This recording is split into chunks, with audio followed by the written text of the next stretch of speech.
Now, divorce is not just ending a relationship. It also means sometimes losing your home, spending less time with your children and even your family, especially the ones that came with the marriage. Getting over all of these losses at once can be draining. And that's why we have Sandra Odufalarin, who's going to be joining us this morning to talk about people who are recently divorced and how best to move on in life. Thank you so much for joining us this morning. Thank you very much. Now, I'm Sandra Odufalarin. Odufalarin, I'm yes, sorry. Thank you. Now, this subject that we're talking about, Yeah. you know, because it's of where we live, Africa, Nigeria, sometimes people don't want to talk about it. But it's a reality that people face, you know, almost on a daily basis, year in, year out. And so let's start from the beginning. Someone who is recently divorced, we all know what can be going on through their minds. Nobody expected it to happen.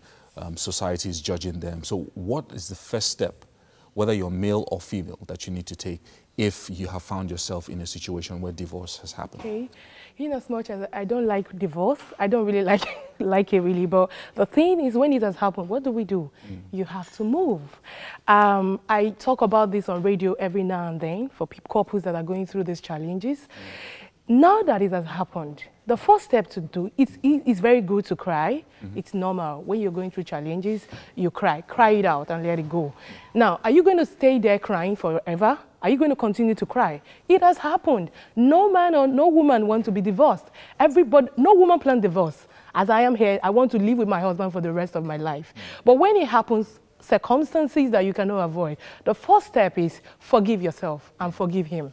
It's very difficult to forgive him. It's very difficult. Probably sometimes, maybe when you were going into that relationship, your parents said, don't marry him, don't do. A lot of people were against it, and you busted them and went into it, and now he has disappointed you. But you have to forgive him, because if you don't forgive him, you're still spiritually connected to him. Right. Yeah, that's it. So you have to forgive him and forgive yourself. And like I always say to people, the best revenge to a breakup or a heartbreak is to be successful. That's the best revenge. Now think and strategize. What can I do? There's a case I'm handling right now. They were separated for 2 years. The man called me on radio that he wanted me to bring them back. And I did it for 1 year. Now the same issue that happened while they separated is happening right now. The woman called me 3 a.m. this morning. And she said, I need you to come, moment to start. I said, I can't come. I'm going to be on TV this morning. Right. But I will call somebody to come and help you out because he wants to take their only son and send her away. So a lot of things, sometimes these people don't change. Right. If it was domestic violence that happened before, you still find out that it's still happening. They just want that woman because of maybe they've gone to other women, they've tried a lot of things, it didn't work. Okay, let's come back again. So make up your mind. I have done this.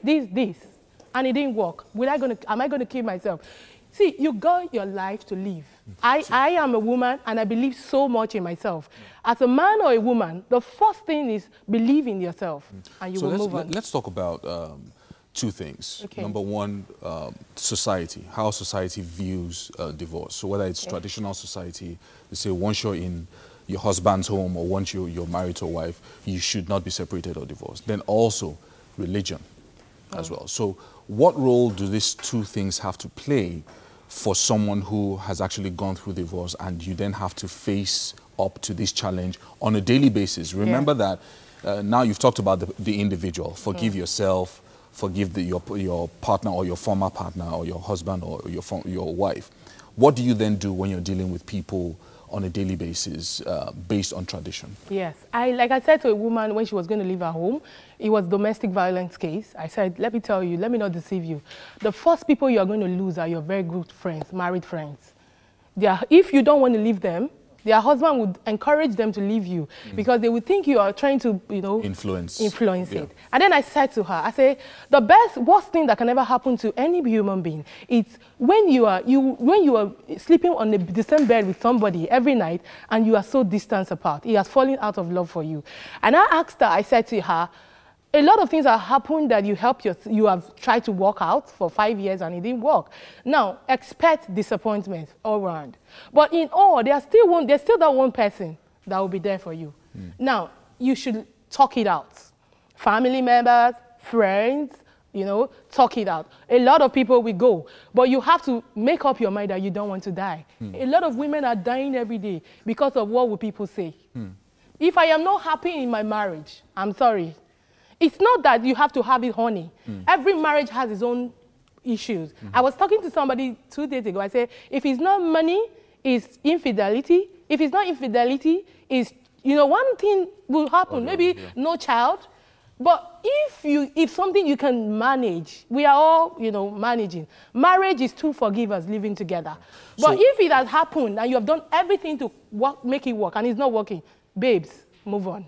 All right, so in a situation where, okay, so what you're saying now is that ensure that you talk it out with someone who you trust. Move on. And of course, you move on. So how about when it comes to religion? So divorce has happened and you notice that people are judging you for what has happened, maybe in the area of religion, whether it's Muslim or Christian. How do you deal with that? If it's a pastor or an imam that cannot handle it, I would advise you change your church, have a new life. Now, delete yourself.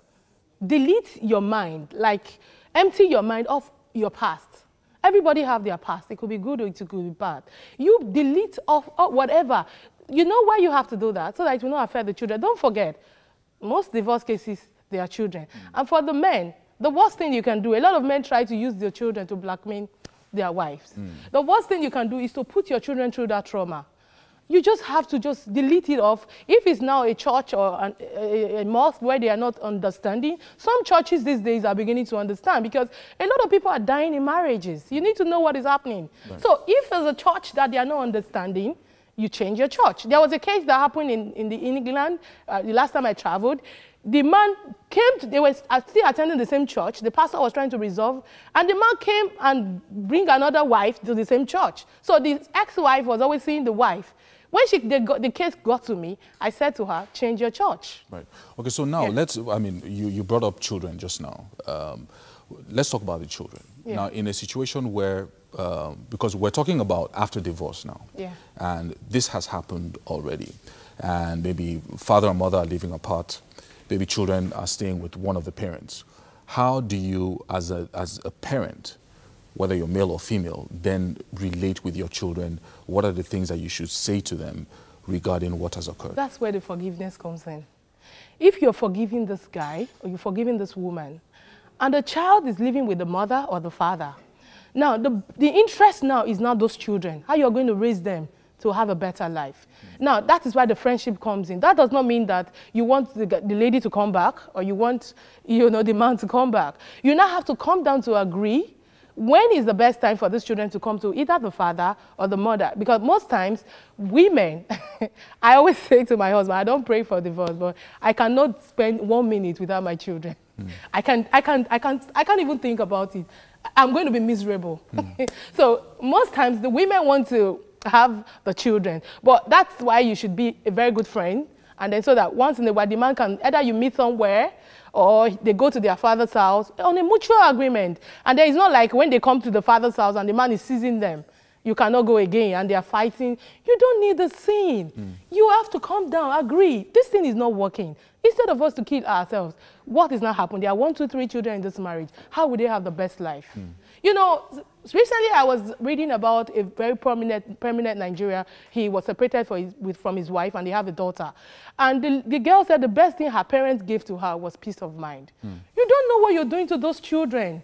When you keep fighting and making a case out of those children, they are meant to be blessings. There's a saying that says, where two elephants fight, it's the ground that suffers. These children are going through a lot. Find out societies that are most countries are having issues with societies is as a result of broken home. Take your statistics. So that is why, as a man, your concern should be your children. Now that you don't have anything, there's no more anything between you and this woman. Your main concern now should be, how would we bring up those children? How would we make them not to think of, oh, they want to commit suicide, they are very frustrated, so you should be friends. Right. That is why forgiveness, very important. When you're forgiving somebody, when you see the person, even when you see the person with another lady, you just move on. I don't have anything anymore. We are now friends. Wow. Thank you so much, Sandra Odufadiri, for joining us this morning, talking about how to start over, how to, but one of the most important things that I took away from this discussion is forgiveness. Yeah, forgiving yourself, and then, of course, forgiving the other person, whether it's a wife or the husband. Thank you so much for joining us this morning.